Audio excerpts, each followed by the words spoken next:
Thank you. My name is Barbara Jackson, and I live in the city of Sheffield.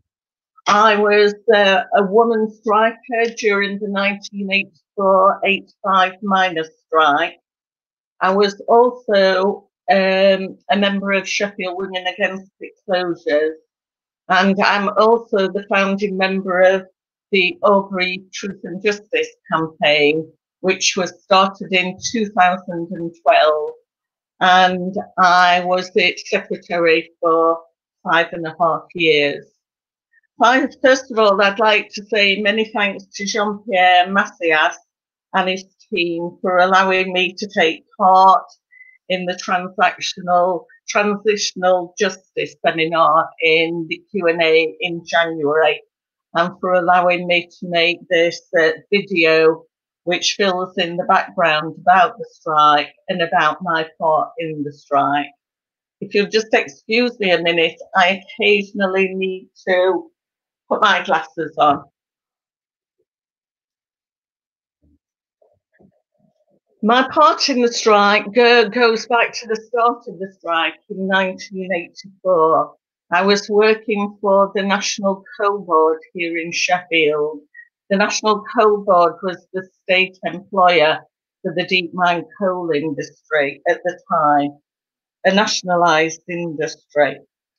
It was an industry that you worked in and you had to join the trade union. So I joined the National Union of Mine Workers in the white collar section, Colliery Officials and Staffs Association. And I became a shop steward for our branch in Sheffield. There were several hundred staff working in our office in Sheffield, and we were divided into 3 unions. And at the time of the strike, the union that I was in, part of the NUM, was the major trade union. So we'd got about 600 members, but only 9 of us came out on strike for the whole year. So it was a very difficult experience for us. We decided that we'd picket our office every morning for a couple of hours, which we did for the whole year. The strike was about saving jobs in the deep mine coal industry, about saving the communities that had built up around the pits. The government of the day, Margaret Thatcher's government, had already decided on a pit closure programme. And from our point of view, working in administration for the coal industry, we knew that our jobs would not exist without the pits. So when the miners went on strike in 1984 to save the coal industry and to stop pit closures, we joined in, the 9 of us, at our office in Sheffield. We felt it was our duty as members of the NUN to support the strike. We believed in its aims and we were totally committed to it. As I say, we felt quite isolated because Sheffield is a large city and it no longer had direct links with the pit communities. So we felt isolated, not being part of the village pit communities, but we were determined to play our part and to continue the strike for as long as we could. Margaret Thatcher and the Tory government had been elected in 1979, and then after a military victory in the Falkland Islands, excuse me, something's come up on screen.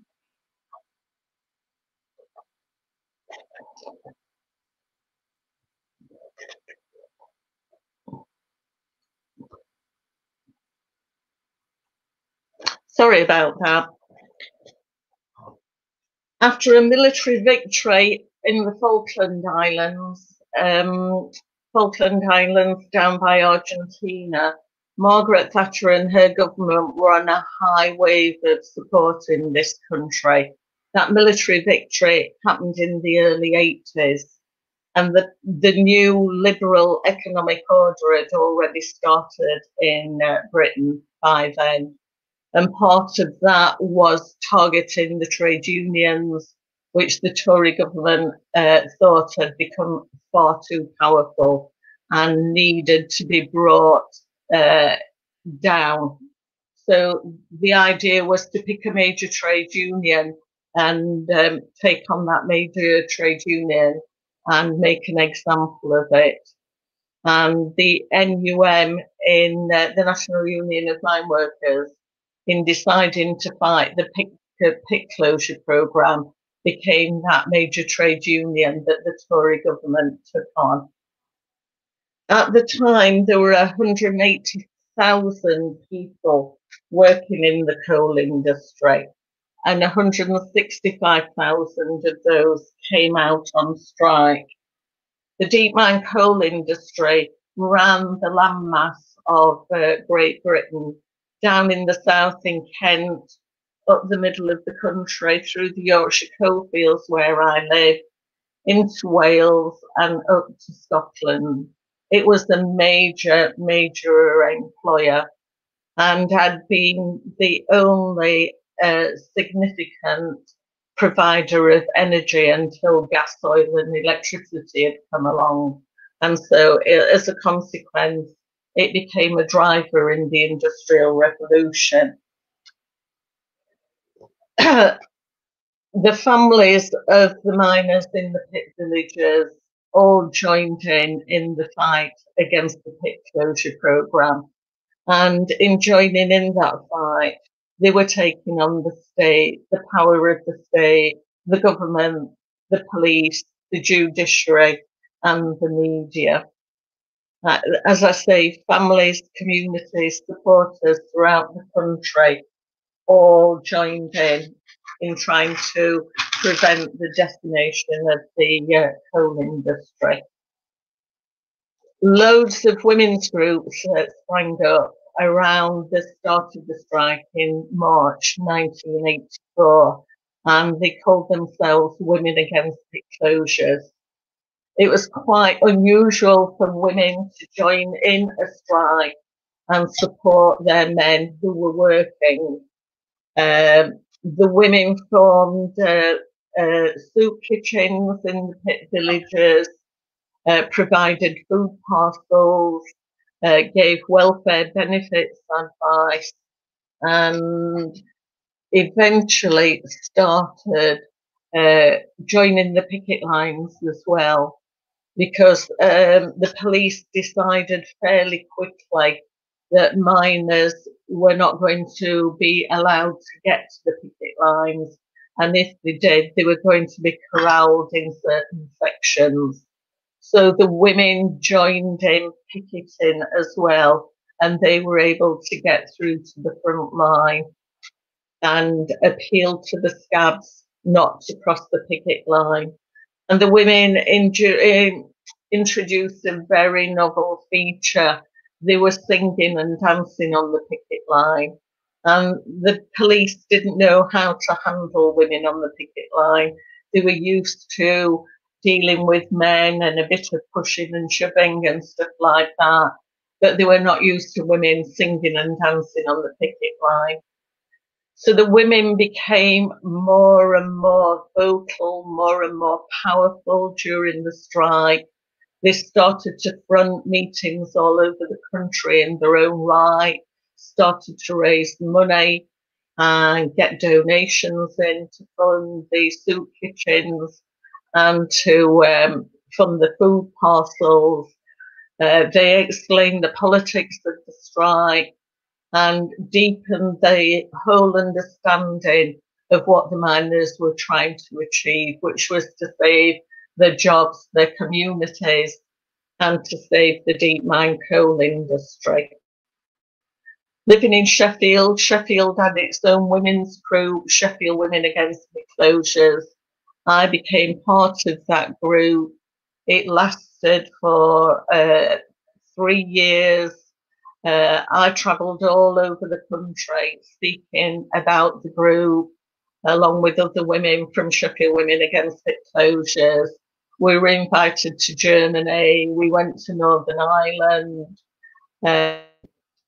Because we were based in Sheffield in South Yorkshire, that area of the coalfield had 17 pits and 2 workshops. And Sheffield Women Against Pit Closures met weekly and invited women representatives from those pits and workshops to come to our weekly meetings.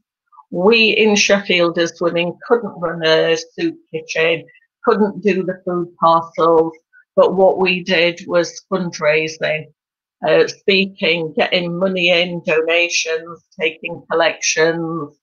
And the important thing was to raise the profile of the strike and to raise the politics of the strike, because a lot of people were confused. Strikes are usually about wages, working conditions, things like that.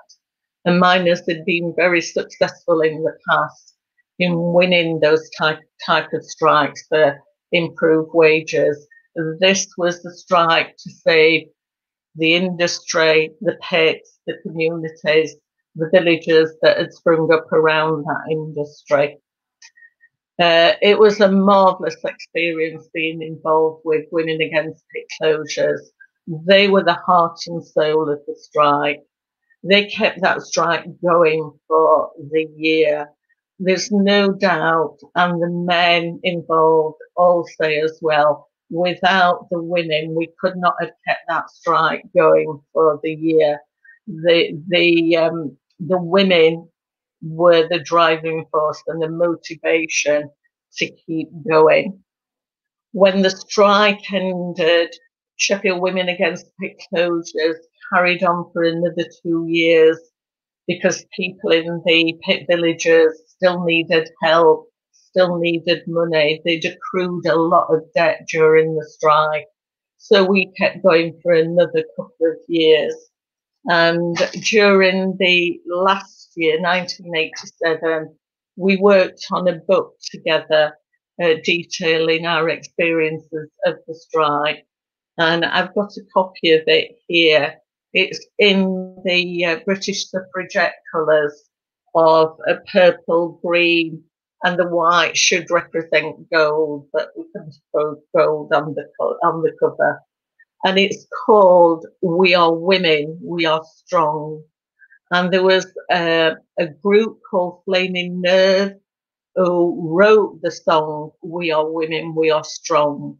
And that became the women's anthem of the strike. And we sang it wherever we went, and it gave us great motivation. So that was absolutely fantastic, not only to be a central striker and taking my part in trying to save the industry, but also being part of this fabulous women's group. I'd just like to refer to some statistics before I move on to my next section. I've outlined there were 165,000 people on strike.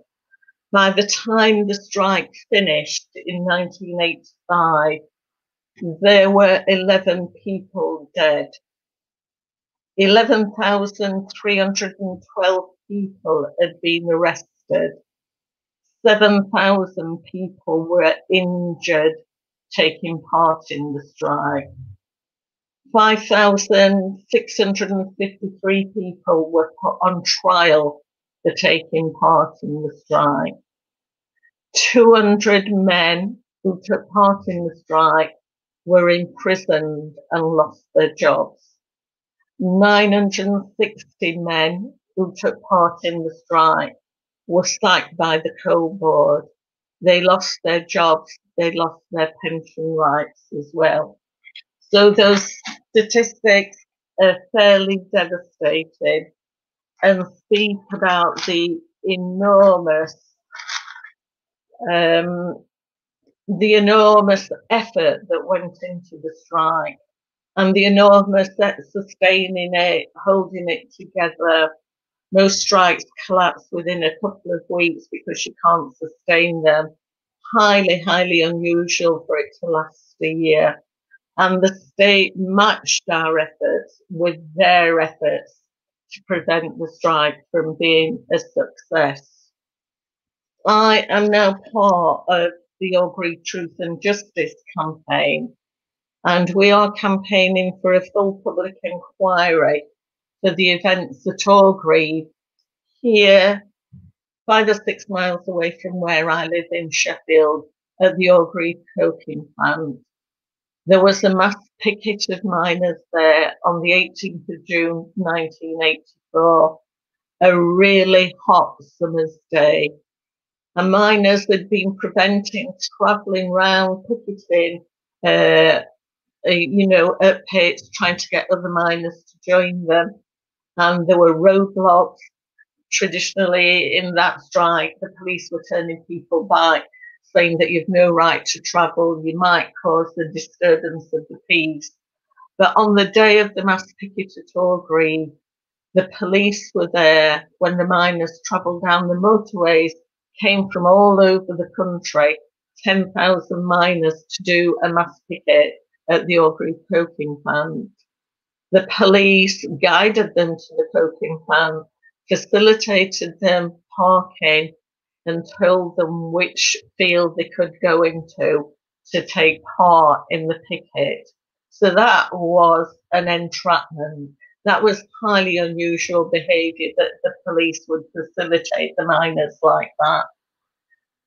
And the picket was fairly peaceful until about mid-morning, when all of a sudden the ranks of the police opened up and mounted police charged the miners.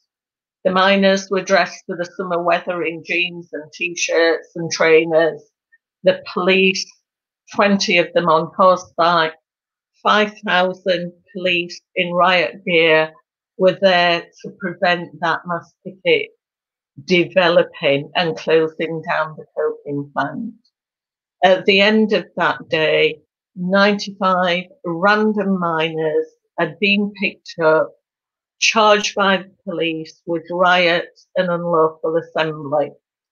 2 really serious sentences that carried, if people were convicted of those crimes, a life's imprisonment. The court case happened in the May the following year, 1985, by which time the strike was over, people had gone back to work or they'd lost their jobs, and the trial was supposed to be a show trial. But 6 weeks into that trial, the police evidence didn't stand up to legal scrutiny, so the trial collapsed. The prosecution withdrew from the trial, so the trial collapsed. And for that miscarriage of justice, for all that money that was spent on the strike, on the court action, no police force or police officers were ever held to account. It was all just swept under the carpet because the strike was over, people had gone back to work, the pit closure programme was underway. The miners had been defeated politically, and they'd been defeated industrially.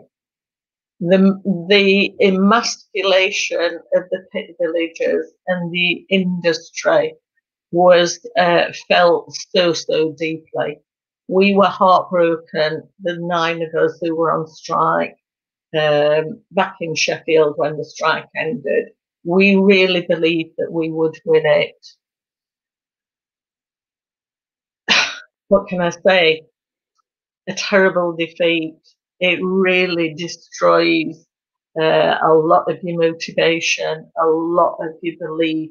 It's the struggle to hang on to your principles and values after a strike like that and a defeat. It's left a massive distrust of the police in the pit villages, massive distrust of the Tory government, and the loss of status, jobs in the industry, the mining industry were well-paid jobs. They got status. Young people now leave the pit villages because there's no work for them there. There's nothing that holds them into the pit village life anymore.